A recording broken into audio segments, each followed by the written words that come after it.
Christopher Graham talked about the brave new world. I hope I'm not part of the sad old world, Chris. But at the heart of my career has been the consumer. I worked for the National Consumer Council, the Office of Fair Trading, and I was deputy chairman of which, the consumer organisation, throughout my career, quite apart from being information commissioner. It was the consumer cause which really protested against this alienating approach. It was Which magazine which revealed that Hamlet has 30,066 words, Shakespeare's longest play, PayPal 34,798. One of our poor sad researchers had to count the words. It's also been revealed. Big data, I guess, isn't it? Yes, exactly. Microsoft does have a technology that'll do that for you. Exactly. I know that. I can get you a copy. Yeah. I don't know how many people here signed up to GameStation, where 7,500 people assigned their immortal soul to GameStation without reading the small print. I don't know how many people signed up to PC Pitstop, where in the small print, anyone who writes in gets $1,000. It took 4 months before anyone wrote in to get their $1,000. Consumers don't want to be made to be liars. And if you tick the box which says, I have read, I've understood, and I accept all these words, otherwise I cannot take part in this activity or have this service delivered, you are a liar. And that is not good public policy to make a nation, a continent, a world of liars. And what's worse, the notice-based approach, I think, allows far too much permissiveness on the part of organisations. If you get a good lawyer to write into your clauses this, that, or the other, it gives you incredible freedom. That is not acceptable in terms of good, effective regulation. My slogan in all of this, Jules, is effective data protection in practice.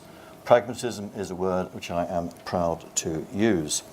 One of my concerns is, I'm not going to be attacking the European approach or praising the US approach. I mean, here in the UK, we sort of look both ways and get shot at from both sides, so we're used to that.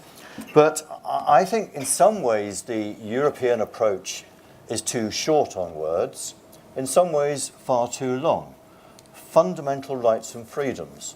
That phrase is used a lot, both in language and in the texts of the various legislation. In my experience, the vast majority don't understand what is meant by fundamental rights and freedoms. It's either meaningless or ambiguous. And that includes software engineers, doctors, policemen, bankers who need to understand this sort of concept. And yet at the same time, the European approach can be far too wordy, far too, I've used the word, theological. I started looking at the opinion, the Article 29 opinion on legitimate interests. I'm sure it's packed full with very good stuff. I haven't got beyond much the executive summary, but the entire opinion is 68 pages of dense argument. And it's all good stuff when you get into it, but 68 pages is not the right way to communicate what we're trying to do. So I took part in this group which Fred and Peter have mentioned, and if you read that, you'll see a balanced, nuanced approach aiming for effective data protection in practice. It is, if it comes about, a brave new world. It won't come about immediately, but I think it's signpost. But it does, in particular, signpost a greater emphasis on use. It's not, as Peter said, an abandonment of a focus on collection, but it tries to look at what's happening in reality, not just what might be happening, not just at the collection stage. And it does try to articulate the fundamental rights and freedoms in terms of harms and risk. And most of you will know I'm now with the Centre for Information Policy Leadership. We pioneered the work on accountability, and we now have a project which is underway on what is really meant by a risk-based approach. And I talked to a small workshop here on Tuesday about that. It's still very much work in progress. We've drawn upon the work which the CNIL in France did on risk methodology, on the work which Chris and my former colleagues in a very non-bureaucratic environment have been doing on privacy impact assessments and so on. And essentially what we're trying to say is that we need to communicate what this privacy protection is all about, and trying to identify tangible harms, whether that's bodily harm, loss of liberty, loss of freedom of movement, damage to earning power, significant damage to economic interests. Then moving on to the intangibles, reputational harm, detriment from the monitoring or exposure of identity, characteristics or activities, fear, anxiety or embarrassment arising from unacceptable intrusion into family life, discrimination and stigmatization, trying to bring these to life, not as concrete perhaps as they might be in some respects, but trying to bring a more objective contextual approach. And not last but not least, societal harm, where there can be damage to the democratic institutions of nations or continents, or loss of social trust where people don't know who knows what about whom.